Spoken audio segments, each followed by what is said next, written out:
Hey everyone, welcome to the first content on this channel that's not a film or a trailer. This is the director's commentary for our most recent film, The Roach. The Roach was a collaboration between Ocean Spotlight and Lizard and Lobster Productions. I have Rafe, the lead actor from the short film. Say hi, Rafe. Hello. And we're going to be giving director's commentary, talking about the style of how we did this, our thoughts going in on the characters and the story, and obviously this film was connected to already made Lizard and Lobster production. This was a prequel to The Last Drink, and we'll have some exciting announcements about this series, if you will, coming up throughout this episode, talking about it, and yeah, we're gonna have a fun time with it. Let's hop into it. Rafe, you got anything to say before we start? Only thing I got to say before y'all start is that if you haven't seen The Last Drink, please watch it. Honestly, the order in which you watch it is completely up to you. You can watch The Roach first, or you can watch Last Drink first. The Roach is meant to be a prequel to The Last Drink, but it can also play however way you decide to make it play out. So, yeah, without further ado, shall we begin? Did it? Awesome.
Hello. David, shut the fuck up! They know! They know everything! They know about the club! They know about the employees! They know about everything! What the fuck do you mean they know everything? What? How? How do they know? The police was right! Stop! Shut up! How much do they know? Everything? I know everything, dude! They already visited the building! They already killed every employee that was there! We need to run! How do they know where I am? They have trackers, the locators! They put it on the bottom of your car!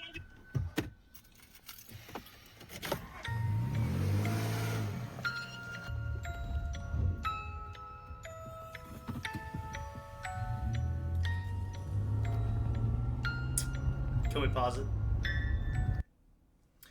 So, the film starts off with kind of a very, kind of punch in the face, if you will. And we have the revisitation of the character Raymond. And if you watch The Last Drink, you'll know why this phone call is happening. You'll have a little more context to it. And we immediately see just something that's interesting from your character is that he hangs up the phone as soon as he knows that he's being tracked, which I think is fascinating. Like, not that I think it shows that he doesn't care about Raymond, but I think it shows that Raymond is not his top priority right now, right here. And I think that's fascinating.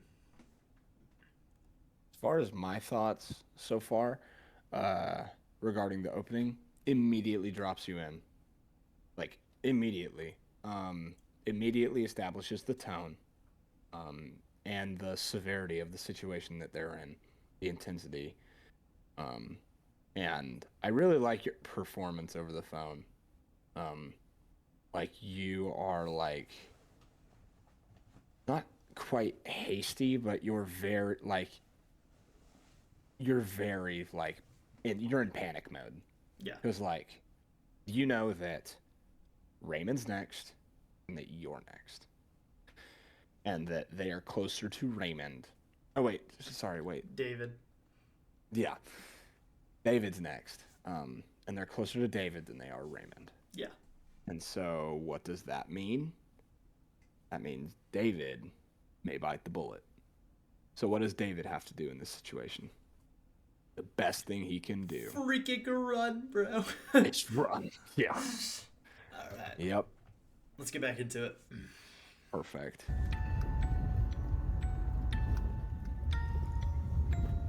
Great shot, by the way. Thank you. Oh, fuck.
Darn.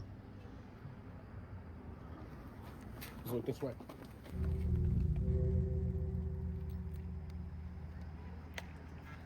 Love this shot. Mm-hmm.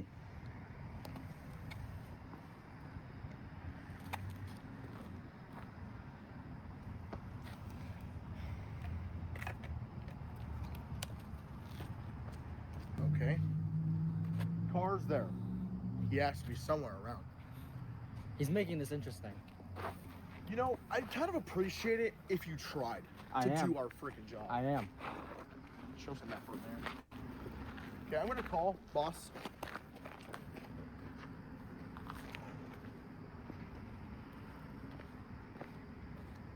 Nothing. Hey! I see something. Where? Oh shit. Come on! Pause. Wait. I'll talk a little bit more about it. The stylistic choices at the end. When we get through with the whole thing, but just wanted to kind of add in here that a lot of the more beginning part of this film, I wanted to go for really these kind of long-winded shots where we're not doing a lot of cutting. It's, you know, you start at one spot and you go throughout the scene and then you end it. I feel like this kind of added to the effect of the way the scene flows and the pacing of everything.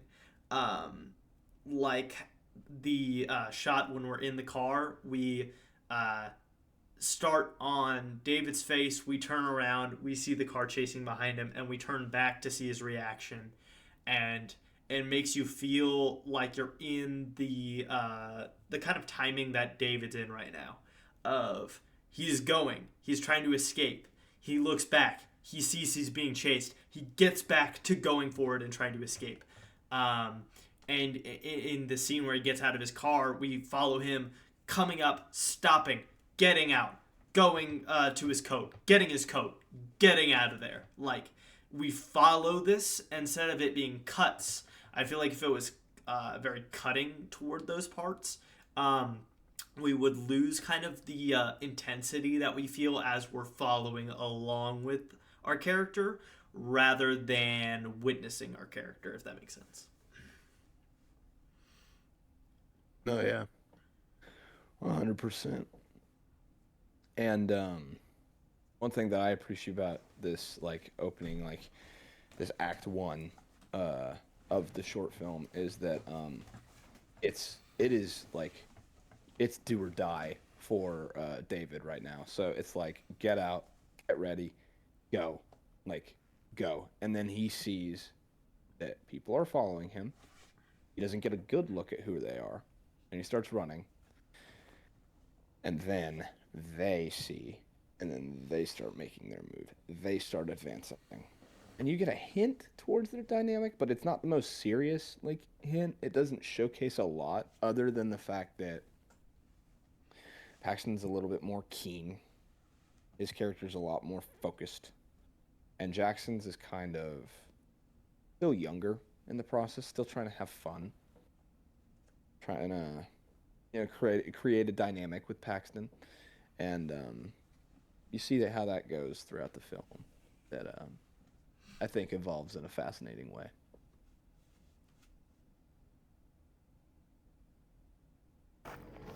Let's approach this in a different way, okay? If we're running, he's just gonna run. We're already dressed for the occasion. Let's just go buy something. He won't know. He won't. We're undercover right now. He doesn't know what our faces look like, so we got it.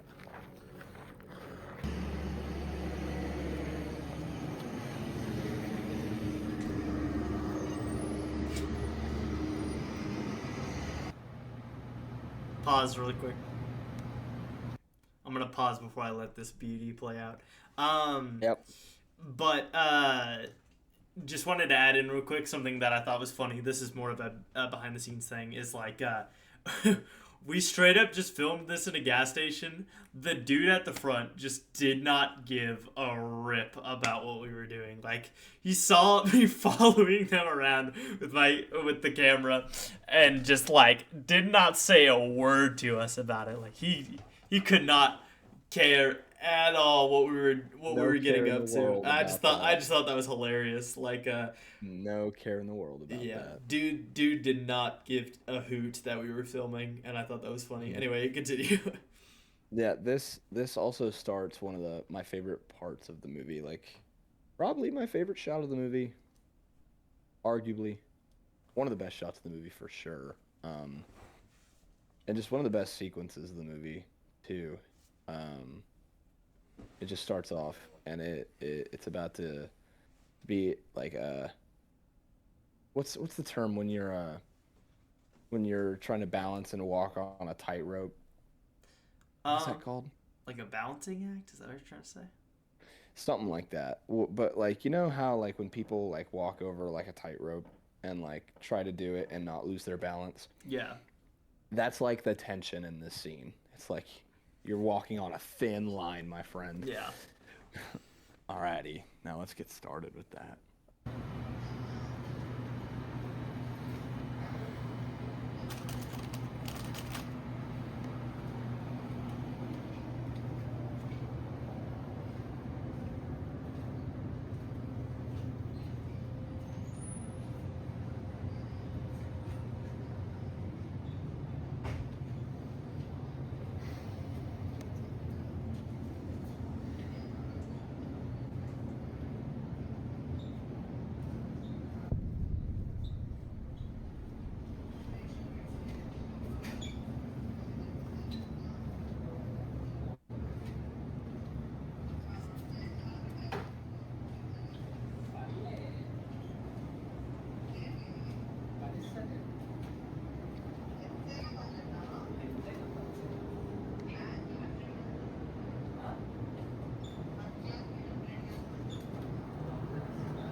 Shout out to the clerk for being in the movie for a second.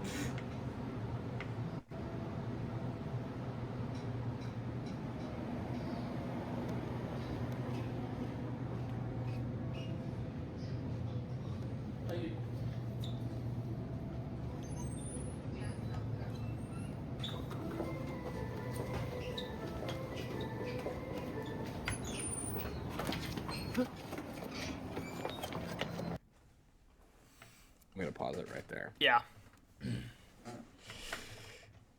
I love the levels of that scene, the levels of tension in that scene, and all of that. And something else I really, really, really like about that scene is that I remember first time I saw this, like this cut of the movie, and once the shot played out, I was like, okay, I can't wait. You get that where you hear the door open, and it's focused on my character. He looks over his shoulder to see who might be there. Then the camera pans, and you can't see them. At first, I was like, oh, that's a shame we can't see them. However, on this go-around, I actually really appreciated that we didn't see them because you're kind of playing, it's playing in the same way that it's playing in David's mind, where he's thinking, who opened the door? Was it those two men? If it was those two men, I may be in trouble. And then he goes over, and then he gets a look at those men. And it is those men. And he has to find a way out of there because at that point, he just knows. He just knows. And it's the fear of the fact that he thinks he knows that makes him want to get out of that situation and be as natural as possible. And then you have the assassins on the other side of that who are trying to go about this in the smoothest way, but they're in a position where they can't quite commit the act yet. I really love that scene. I think my favorite part of that scene is like you were talking about where we look over because David looks over and the camera follows where his eyes are looking. But all we see is that those shelves kind of blocking what's going on around the door. But we hear that noise and we know someone walked in. And we see like, we're like, oh, okay, what was that trying to show? What's going on here? And then we keep following David. We see him when he's opening the freezer turn around, and the camera is still on David at this point. We see him seeing something, and then he looks back at the freezer and like starts acting casual, goes for the drink, and we're like, huh, what the hell did he just see? The camera pans after he's already looked back at the fridge, so we have a little moment where the audience is like, huh, I wonder what he just saw. And then we turn, and as soon as we see those guys, we feel the heart drop. And from that point on, the scene is David's in trouble. He's screwed. Like, how is he going to get out of this? And then that sets up for the rest of the film really well, I think. But yes, that is definitely one of my favorite shots of the film, 100%. And honestly, like, in my opinion, it's like the best one take shot we've had for a film. It is so. Oh no, your last drink monologue is pretty good too. Yeah, but that's like, I don't even know. Like, when I think one shot, I think like, okay, we're going throughout like different things in this one shot. That's more of like we're stuck in one spot for a while, due to importance. But yeah, but as far as best one shots, that's definitely up there. It's that, the last drink monologue, and then the dead end charge down the hill running from the screechers. Oh, that is a nice one shot. For sure. Those three are the big three that come to mind. I'm sure there are others that I can't think of. Like, I know that there's plenty in Worst Director. But, there's one in Demon that I really like. That's when we're following between the different characters. That I do like that one. But this one Good just catch. it just sets the tension in the film for sure. And we're about to get the payoff for that. Yep. Here we go.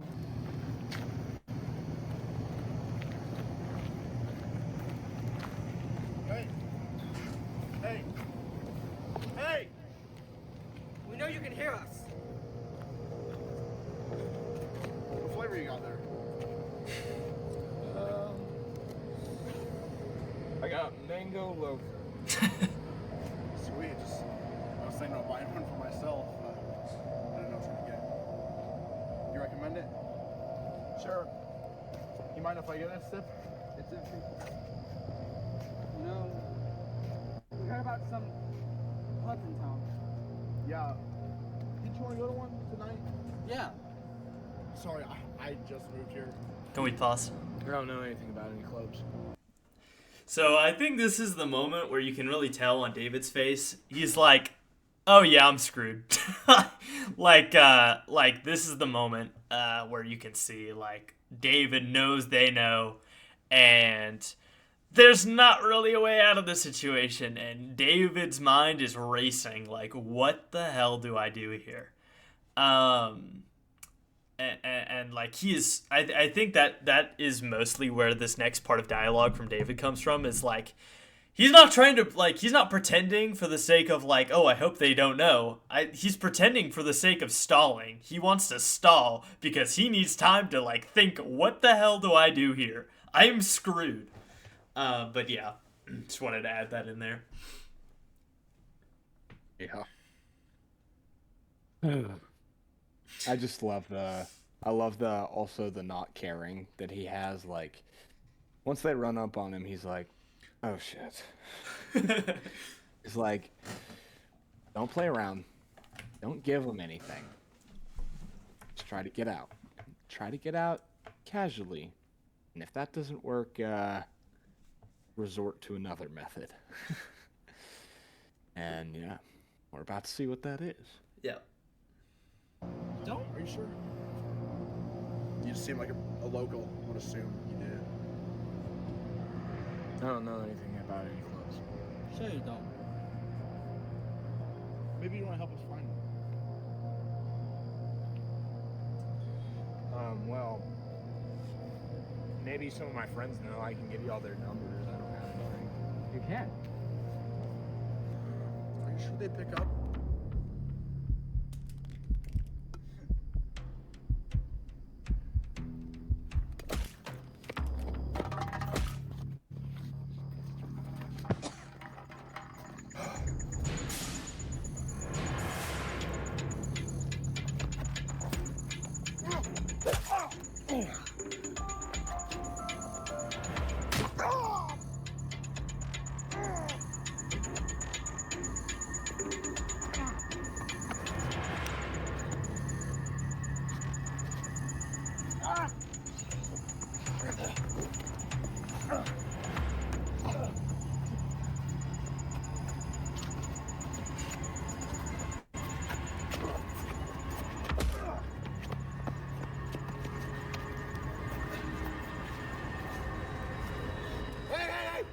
Let's pause it. Yeah, there you go. You're already on it. So, I think this. What an image. That pause. For real. I think this fight, it's so, like, I had so much fun with it. I think it's dynamic and interesting, and I definitely think that it adds the much needed tension break.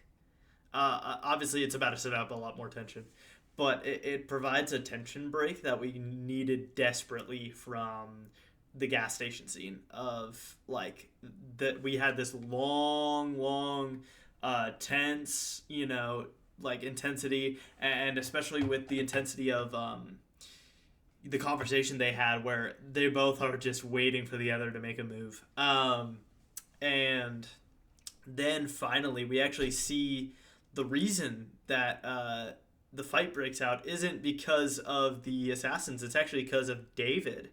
And the boiling point is when they mention that they have killed his friends.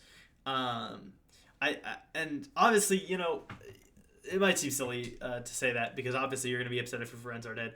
But I think what it shows in this particular scene is that David's willing to fight for his freedom and his friends, and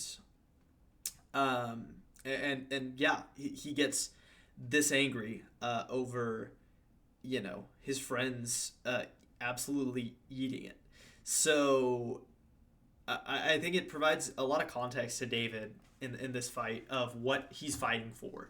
And it provides that like tension break that we really needed from this big giant buildup we've had of when are these two parties gonna finally collide and what's gonna happen. And I think this is the part of the film where we get to the excitement of that, and then we'll soon see the part of the film where we see the other side of that, and that'll come up here soon. Mm-hmm. I think it's a pretty solid fight scene. Definitely on the side of the better fight scenes that we've filmed. Because I don't think L&L and Ocean Spotlight have done a lot of fight scenes. Banana's done many. Yeah. Dozens of fights. I think this one definitely goes in the more memorable category of the fights that we have had, and definitely in the better category. Like if we did that's something we should do. We should do a tier list. Yeah, that'd be fun. Fight tier list. That'd be awesome. I think something with this fight is it's simple and effective, and I think we struggle to do fights like that. I think our fights are either really drawn out or really too quick and don't mean anything. This one, I think, though, it's simple. It does its job as a fight scene. It breaks the tension and provides action and entertainment. But also, it doesn't overstay its welcome. It gets the job of the fight scene done and then moves on. I appreciate that about it. And it's not over. Yes, like there's more. Like, sure, the fight scene has ended, but the conflict is not over. Yes, now we have this this new tensity building that is going to have its own break of tension. Yeah. Yeah. So why don't we get started with that? I've got $200 in my wallet. You look young, innocent. Clearly, I haven't worked with Costello enough to understand. Hey, stop. I just wanted to say, like, this freaking shot is freaking beautiful, you know? Like, it makes my heart happy. With, like, truly seeing this image of his friend in danger, in serious danger from his perspective, as we're about to see this character open up. I just want to say, if you've watched this film, I ask you to rewatch it and just focus on the camera work, because there's a whole nother story being told with the camera work that is totally worth a rewatch. I beg, just give it another go. And one more note that I'm going to add to this that I forgot to mention. That is not a prop. That is a real knife that I have against Paxton's eyes. And they're both adults. They're both adults. That's something important to be said. They're both 18. We were being safe. But that was a real knife that was less than an inch away from his actual eyeball. It was the sunglasses that protected his eye from being stabbed and removed. Yeah. But I remember that, like, during the dialogue, I had to be extremely still, because I remember when a take would end, I would, and the knife would drag around the sunglasses, and Paxton would be like, "Dude, no, you still have me here. This is not safe." Yeah. I was like, "Sorry, yeah, you're right." Yes, all caution, all safety, consent of all actors and parties during the making of the film was a big priority. So, don't think we're being all willy-nilly. We're just because we're amateur filmmakers doesn't mean we're not being safe. We are. Yes, please do not attempt to do stuff like this at home unless you are an adult and you know what you're doing with a knife. Yeah, please. Alrighty. I'm gonna unpause if you're ready. Yeah, go ahead. Perfect. I'll give you some money and you can escape yourself. It's the only way out of this mess. Just let me be and leave. Look, I get it. You think I want this? You think I want to kill people? I didn't sign up for this. You did not sign up for this. That's my friend. I don't know you. I know you don't want to kill him. So please, just drop the knife. Let my friend go. Take the 200 from my wallet and leave. I don't want your money. I just want my friend. Take the 200 bucks. It's the only way out. I don't need your money. It's the only way You out. can just go. Just hand over the It's knife. the only way out. Okay, where's your wallet? Pause. Just want to say. What shot? Oh, that is a shot.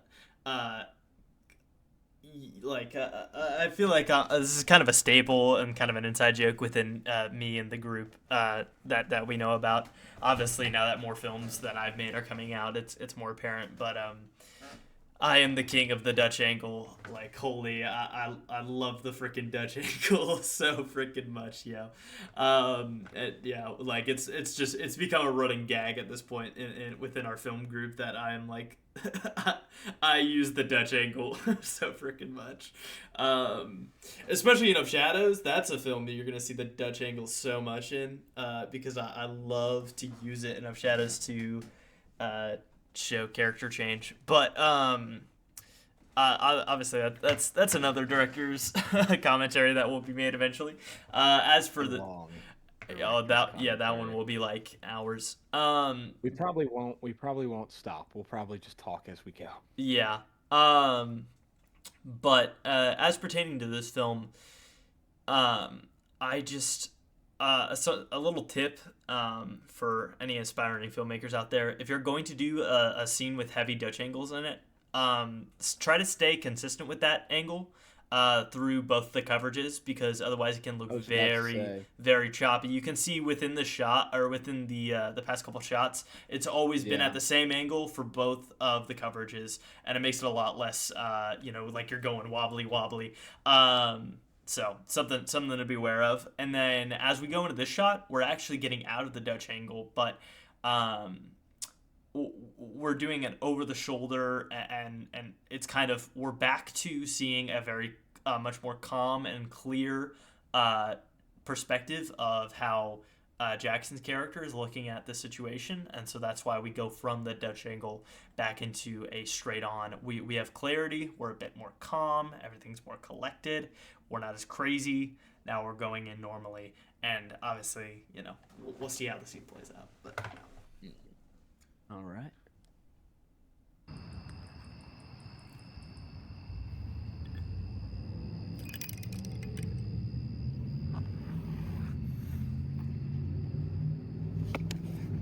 Get up, get. Go. We still got to get him. Come on.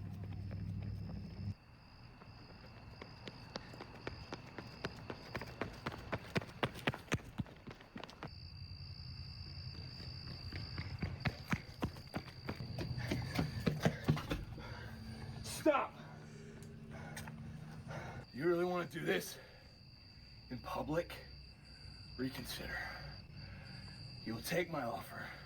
You will take the 200 bucks. And you will leave me alone. How about you take ours?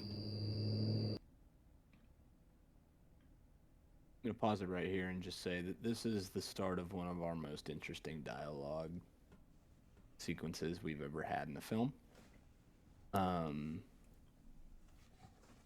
Yeah, I'm very, very happy with this, and I love the setup for this dialogue exchange.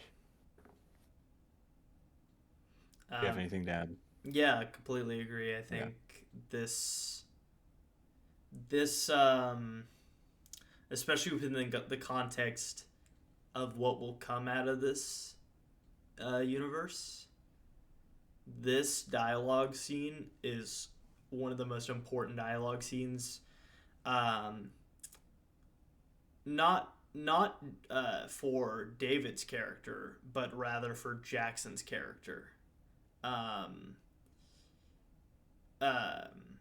Yeah, this is a vital moment in Jackson's character's arc, and I think pay attention to how obviously, you can watch the movie however you want to, but try and pay attention to how David's words are affecting Jackson's character. And obviously, this is a big scene for David too. Yeah. But this moment for David is telling a story for Jackson's character.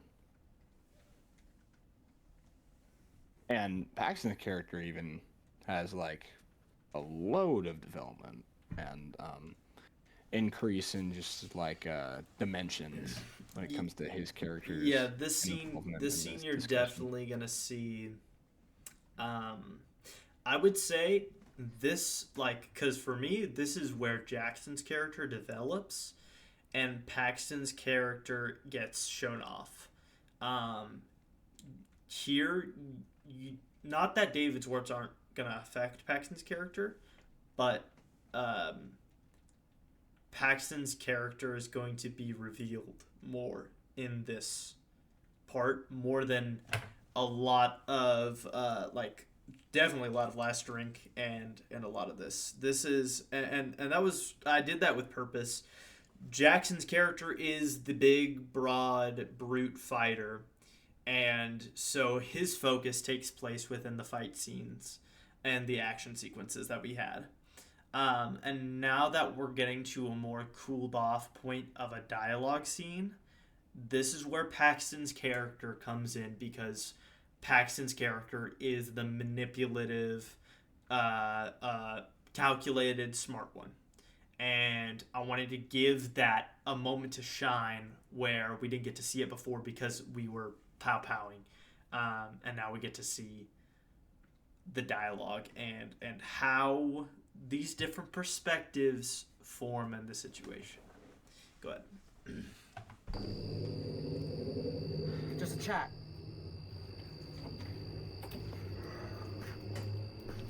You do any fucking funny business, this goes straight into his eye. Calm down there, bud. You're gonna beat me up in public? I'm gonna kill you. Pause just really quick. Sure you are. I just want to say that for this next, not all of it, but we'll try to consistently for this big dialogue part to leave all our thoughts for the end of it, just so we can really take in this dialogue scene here. But just for the next little bit, we're not going to be pausing at all, just so we can kind of eat this dialogue scene for breakfast. Go ahead.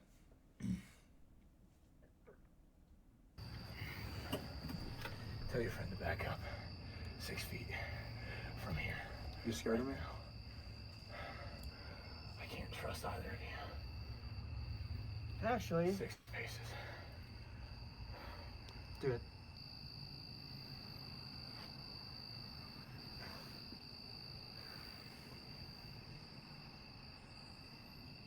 Put it away.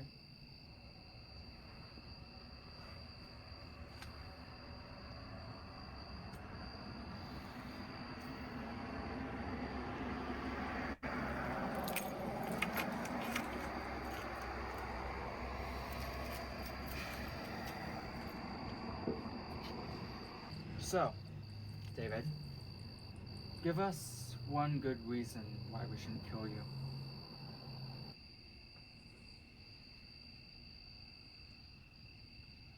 I know people who will kill you faster than you will have killed me. And will those people come out of hiding for you? You know, like, they're probably in some safe area, some secret area that we can't get them. Would they really come out of hiding to protect you or avenge you? And who's there to protect you if you fail your mission? Is that what you tell yourself at night? That you're safe? I mean, it's all about the company. We don't matter. Me and him, we're just means to an end. So, it's all about the big boss. You're in a trap. Costello's business. is a trap. The only way you can get out is by gnawing your own leg off. But then I'd be vulnerable.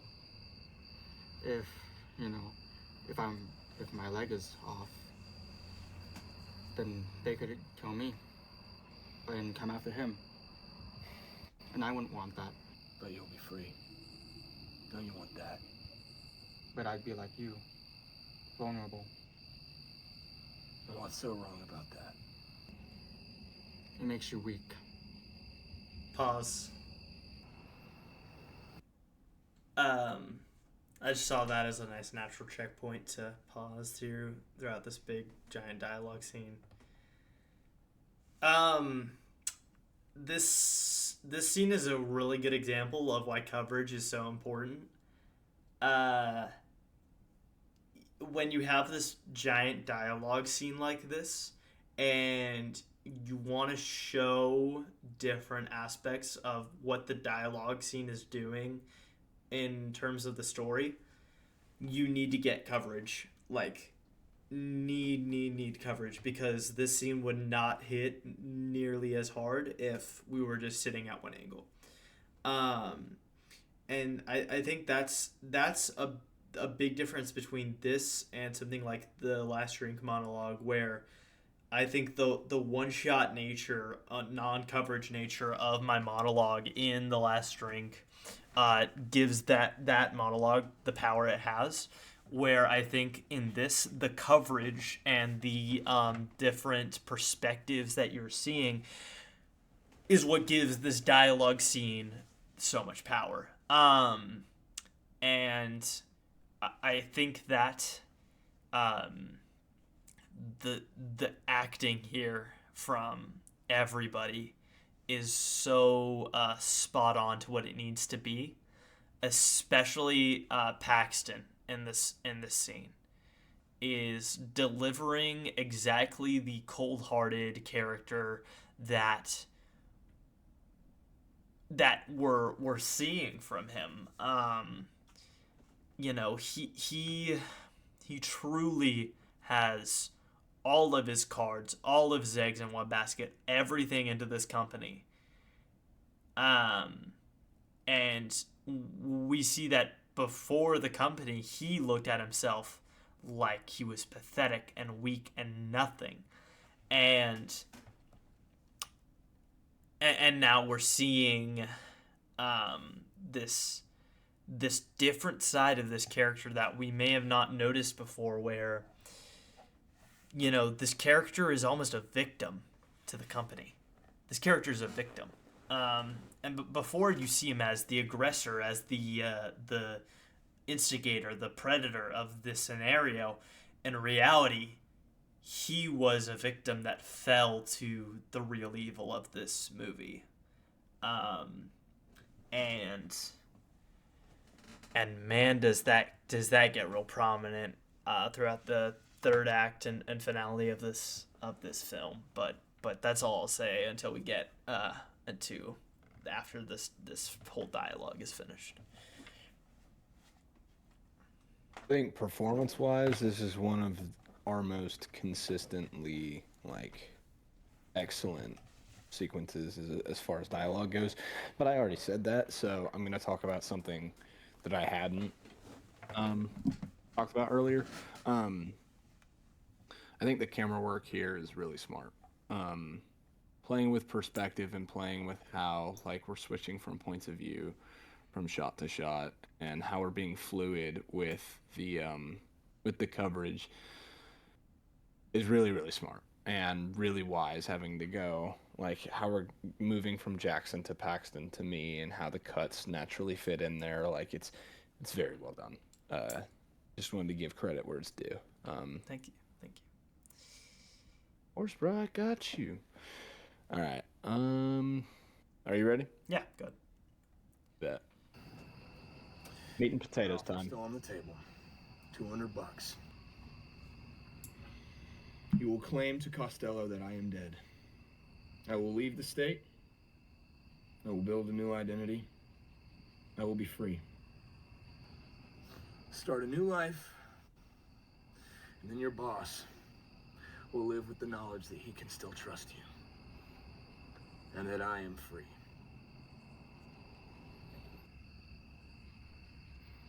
Tempting, but to think about weakness is that so pathetic.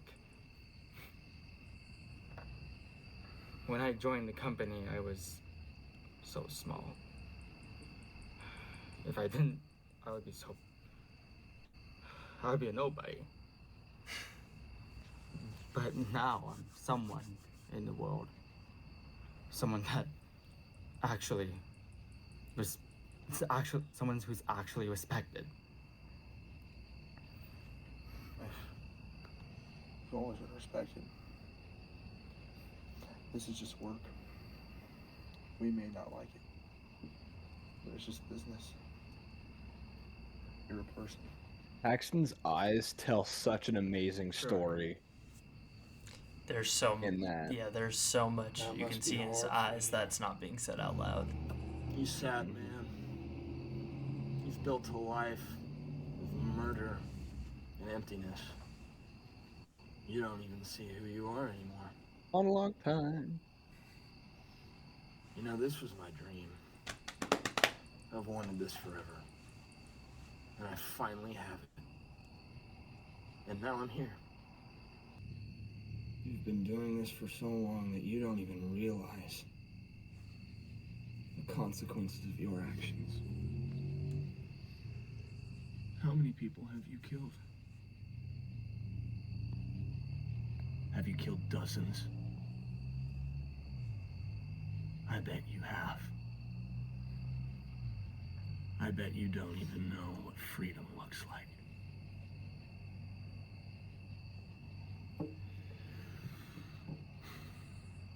But I do. You have a job. And so do I. I could have killed Costello. I could have killed him. I had the knife in my hand.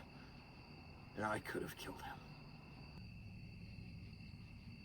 I should have killed the both of you. I wish that I was the monster Costello says I am. I wish I made this easier for you two. I wish I made this easier for you. I betrayed Costello. I did. But I did not kill him. I did not kill Costello, but I wish that I had. Watching him die would have given me more satisfaction than 1,000,000 sluts in my club. And now, because of my idiocy, my mistake, my life is over. Freedom is better than the company. It's better than all of you. Even if it's for a week. Even if it's built off of false promises and hopes.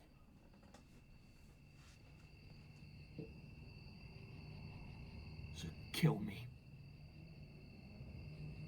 Kill me and be done with your job.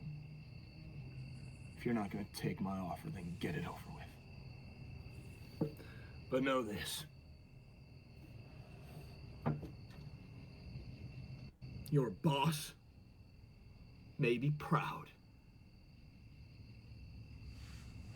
but I am disappointed. Of us. I am disappointed in you.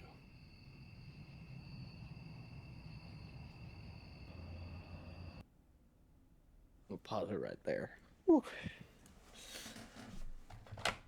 Oh, I forget how much that like monologue in that section, especially near the end, uh, conveys how much David is like truly hurt by all of this, and and then you cut to freaking Jackson's reaction. It's like, fuck, man.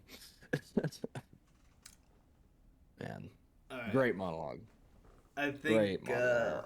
I'll start off my thoughts with this part with just explaining a couple stylistic choices that I made with the directing here. The cinematography specifically. So whenever you have the camera looking at David, and you have Paxton looking at David, and David's the main focus, you're seeing David through Paxton's eyes. And at the beginning, the camera is way up high because Paxton's character, I should stop referring to him as Paxton. Paxton's character is looking down on David. He sees himself as higher up than David. But as the conversation progresses, you see the camera go from up here to down here. David is literally taking him down from where he sees himself to get into an equal level. And it's supposed to convey the fact that Paxton's character is hearing what David's saying. It's not just going in one ear and out the other. It is causing his stuff to happen to him mentally, whether he shows it or not. And that's just that. There's a lot of those little details. I'm not going to go through all of them right here, but there's a lot of those little details throughout that with the camera work that I try to include just to show how Paxton's character is being affected by David's words, especially during that big part where you have David screaming about, if that would give me more satisfaction than 1,000,000 sluts in my club. You notice that we're not on David's face when he's saying that. We're on Paxton's character's reaction to what's going on.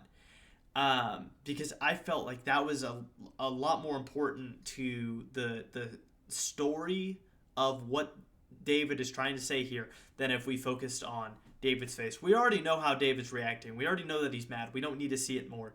What we're interested in as the audience is seeing how is Paxton's character taking in what he's being told right now. And I think that this scene is just so powerful with the performances that are being shown, especially like Rafe. He's killing it with this monologue, and we really feel every little part of what David's feeling and how screwed over David feels by what's happened to him. And yeah, this is just great monologue, great dialogue scene. Let's hop into this wild finale, huh? Finale. Fine. We accept your offer.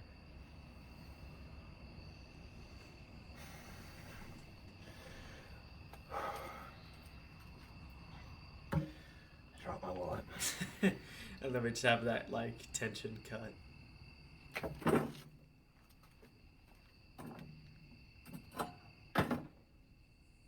don't want to see either of you ever again. Deal. Go on.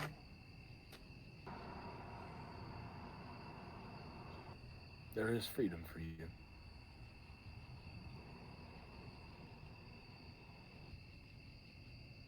Pause.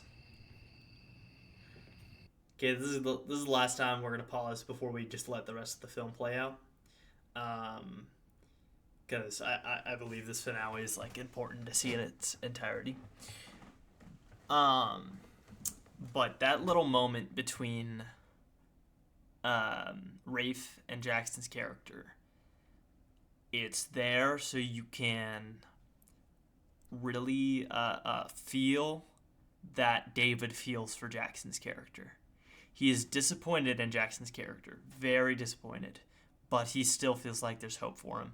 And I think David, in a way, is rooting for Jackson's character, no matter what happens next. And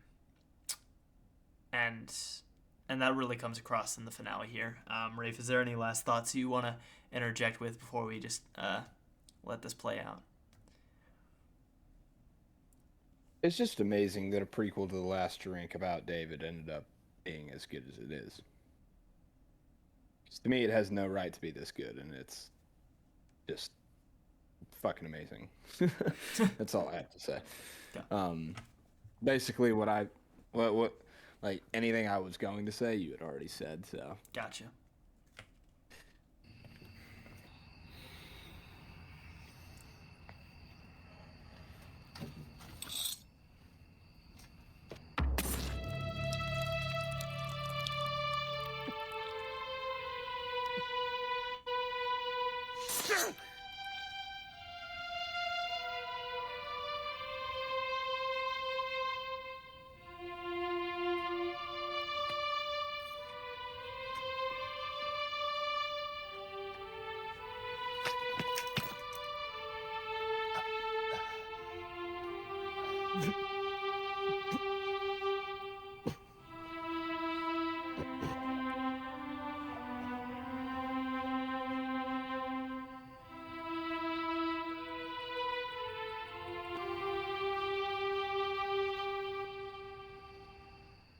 Are you a part of this company or not?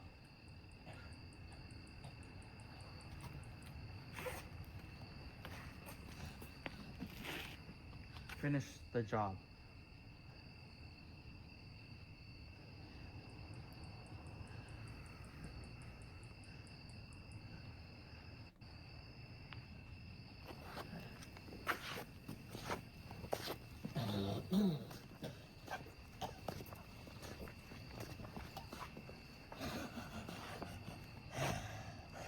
So this is it. This is how I die. So a day will come where you'll want your freedom. And you'll find it sucked away in the blackest of holes.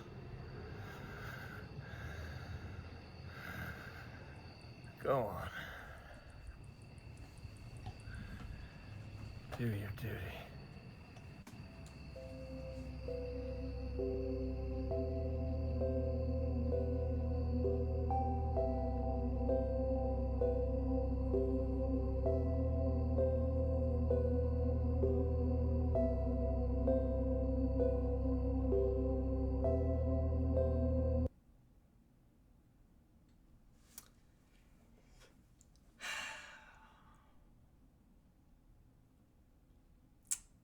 That is the Roach.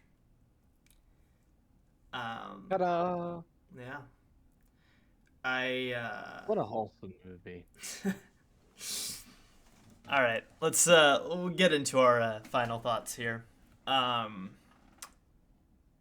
Just speaking on that last part of the finale, we see how Jackson's character, how he, I find I notice this whenever we have the shot of following Paxton toward Jackson's character. And what's so interesting is Jackson's character is so intimidated by Paxton's character. And it doesn't feel silly. It doesn't feel unnatural. You understand why he's so intimidated because of what just happened before that. And as Paxton's character comes towards Jackson's, he literally backs up because of the amount of fear that he has in his heart. And I love that kind of haunting music that we end with, because like I found a track that I love. It just it to me it perfectly encapsulated the feeling of someone who's good forcing themselves to do something that's evil, um, because they believe it's for the greater good. And we hear that as Jackson's character raises the knife to commit just a horrible action, and you almost feel this lack of hope, um, emanating from Jackson's character, and it leaves you with just such a sense of dread as the movie ends.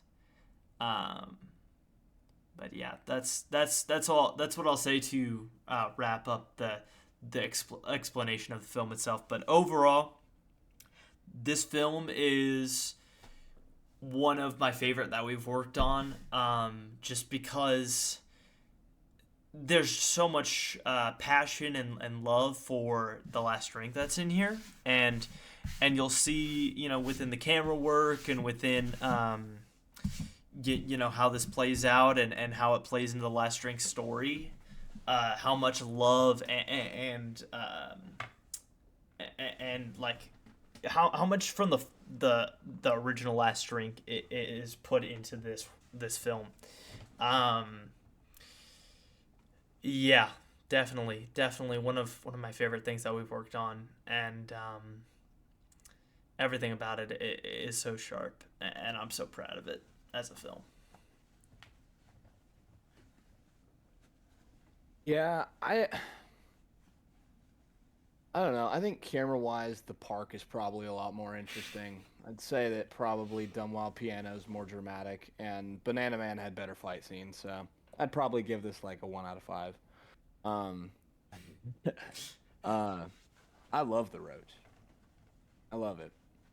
I think I prefer Last Drink a little bit more, but I think that's also a bit of bias. Just incredible movie, with um, really great beats and just a terrific and faithful prequel, that I'm really looking forward to doing more with that. Uh, how much can we say about what's coming? I was gonna whip it out. Okay, I was just gonna perfect. full run it. So say whatever. I guess I'll share since it's kind of a collaborative thing, and I think, am I doing the Costello one? Am I directing that one? Yes. All right, so I'll be directing the Costello chapter, who, if you don't know, is the boss. We'll be following the boss Costello and his perspective right after the Roach. We're gonna do a short film that's right after the Roach, directly after those events, and it's about David and his cat and mouse game that he's playing with Costello, and how that ultimately goes. And I think most of it's going to be on the fly. I haven't really thought of how I want to go about it, but I know that I want certain parts written out as beats. There are beats I definitely have in mind for that. I mean, everybody knows how it ends, Costello is murdered by Raymond. That is revealed in The Last Drink. That happens in The Last Drink. But we're not just exploring that story. We're going to explore part of what happened before the Roach, then part of what happened after Last Drink. Which, if you want to lead into that segue, Kyle, be my guest, because I believe, are you going to be the one who's directing, what is that one called, The Wasps? Yes. So we have, for you guys, 6 in total, including the ones that I've already released, 6 parts to this Last Drink story. All of the parts are going to be about the same length, around 20-minute short films, where we explore the different perspectives of this issue. and they're all going to take place within this storyline, and they're going to be out of order. So feel free to watch them in whatever order you'd like. But there is a chronological order to them if you want to try to figure it out for yourself once all of the short films have come out. But with what we have planned for the Costello short film, it's gonna, like Rafe was saying, follow Raymond. I'm excited for the set and that. Yeah, confronting the boss, Costello. And obviously, again, we know how that ends. Costello's going to get murdered. But the scene that builds into that is going to be very interesting. And me and James, who's going to be playing Costello, have discussed a lot about how it's going to play out. Obviously, going to be talking with Rafe about it because he is le directeur. And I also have some ideas I want to discuss with you that I just thought of. Yeah, but there's so much to this universe, and once we have all these short films made, we will eventually be turning it into one long feature-length film for you guys to watch. And man, absolutely incredible performances from all of our leads in this film. Every one of them played just a crucial, vital role to the story, and all of them show up and absolutely crush this. And this film, I just want to say as a quick thank you to you guys. Seriously, so appreciative of how well this film did.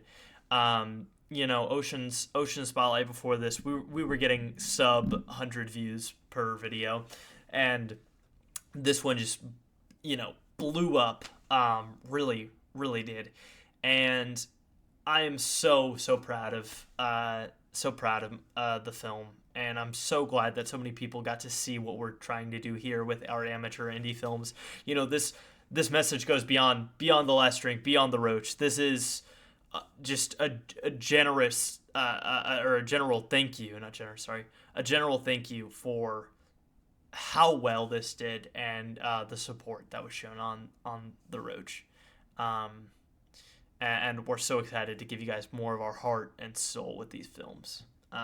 But that's all she wrote for the Roach director's commentary. I hope you guys enjoyed, and if you did, please consider subscribing to the channel. Subscribe to Lizard and Lobster Productions. Without them, this film couldn't have been made.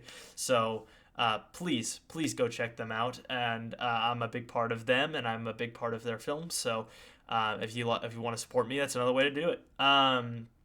Please subscribe to Ocean Spotlight. Please. I'd love to make this dream of indie filmmaking come true for this studio. And everything you liked about the Roach came from Kyle and Ocean Spotlight. So if you're not subscribed, the fuck are you doing? Subscribe.